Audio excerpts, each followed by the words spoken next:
I awoke in the same dusty town that I always woke up in, shaken from my most recent nightmare. I could never remember my nightmares, but I knew that I had them.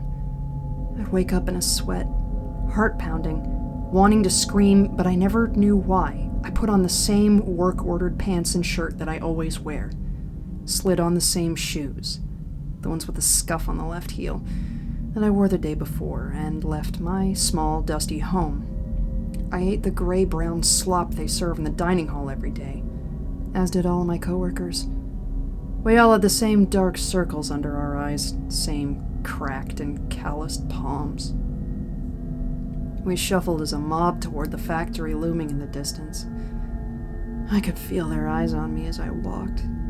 Some gave me only fearful glances, others gave lingering, concerned stares, and still others merely looked, their eyes boring through the layers of dust, skin, muscle, and bone of which I was made. Why? Why are they just looking at me as if I were some sort of a time bomb? Was I someone who warranted fear? I don't think so. I'm just as everyone else is. Nobody special, nobody to stare at. And yet they stared. They stared all the way into the factory. It was at the factory that our silent crowd scattered like lethargic cockroaches with a sense of urgency and significance, but a lack of energy. I arrived at my station. It's just like it always was before the workday started. Dusty. Everything was always dusty in the mornings. I dragged my finger through the grime, watching the clean path form behind it, but it wasn't long before the alarm started, a loud, monotonous drone to signal the beginning. Other workers carried bushels and boxes full of supplies. My task, as it had always been, was to tighten bolts. The person at the station to my left would hand me an object, and I would tighten all of the bolts. Then, hand it off to the person at my right. Grab, tighten, pass. Grab, tighten, pass. Grab, tighten, pass. Grab, tighten, pass. Grab, tighten, pass. Grab, tighten, pass. Grab, tighten, pass. Grab, tighten, pass. Hours go by. I glance up for a second to see sunlight streaming through the slit-like windows. Dust dances through beams elegantly, swirling like fluid in a drain. I long to be like that dust. My trance is broken by a loud clang of metal on metal. I look and see that an object has landed on my desk. I missed the grab. I allowed myself another moment of my daydream just before picking up the object, tightening the bolts, and passing it along. I could feel their eyes again. Not angry, just disappointed, as if this was not the first time I had ever missed the grab, but I was certain it was. I was a good worker. I grabbed, I tightened, and I passed, just like I was meant to. Or could my memory be failing me? Pass, grab, tighten, pass. There was considerably less light coming through the windows. Large fluorescent overhead lights clicked and whirred until they finally sprung to life, flooding the facility with artificial sun. I wondered what time it was. What time is it?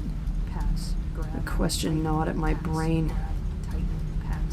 I looked around. None of my coworkers seemed concerned with matters of time. They just worked. I scanned the factory. I noticed a small red button on the wall. 2 stations to my left.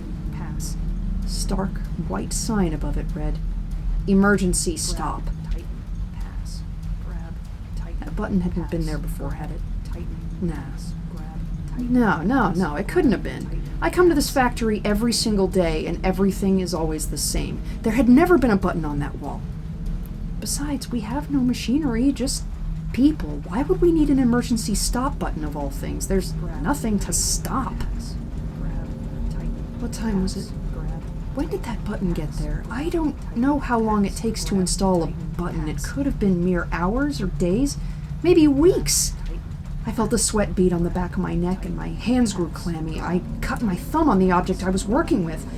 Red came oozing out, dripping down my finger. Red like the evening sun, red like the button. Their eyes were on me again, always on me, but this time it was different. They were expecting something. Why did they always look at me? What do they want? Whispers stirred around the factory like wind I couldn't understand. An object fell into my table, but I couldn't hear it over my own heartbeat. dust mixed with blood as it raced down my palm and stained my sleeve.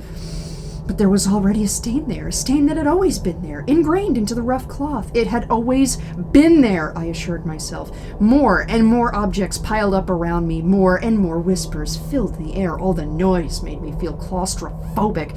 Why do they always whisper? My mind was racing like someone pulled the plug from the bottom of the ocean. Why do they always whisper? Why do they always stare? Why was my sleeve always stained? Why was my shoe scuffed?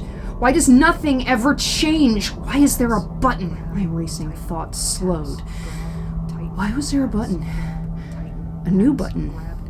If nothing ever changed. I looked at the button 2 stations to my left, and I ran. I ran faster than I ever thought I could, that is, until I tripped over the mountain of objects with loose bolts that had piled up around me. They scuffed the heel of my left shoe. I stood at the new button. Its faint glow met my eyes. Why was everything always the same? Why did I grab, tighten, pass, grab, tighten, pass, grab, tighten, pass every moment of every day without question? Why was there a button, this new button, if it weren't for stopping the monotony, if it wasn't for ending this hellish nightmare of a life? I heard my coworkers shuffling anxiously behind me, always shuffling. Everything is unchanging. I felt tears stream down my dust-covered cheeks, a clean path forming behind it. Everything has always been exactly the same. My voice came out as barely more than a whisper, but I knew it was a lie. Everything had always been exactly the same, except for this button. The button that would change everything. It was my salvation. I could feel it. With a scream of agony, I slammed my fist onto the button. I felt like I was falling. I awoke in the same dusty town that I always woke up in, shaken from my most recent nightmare.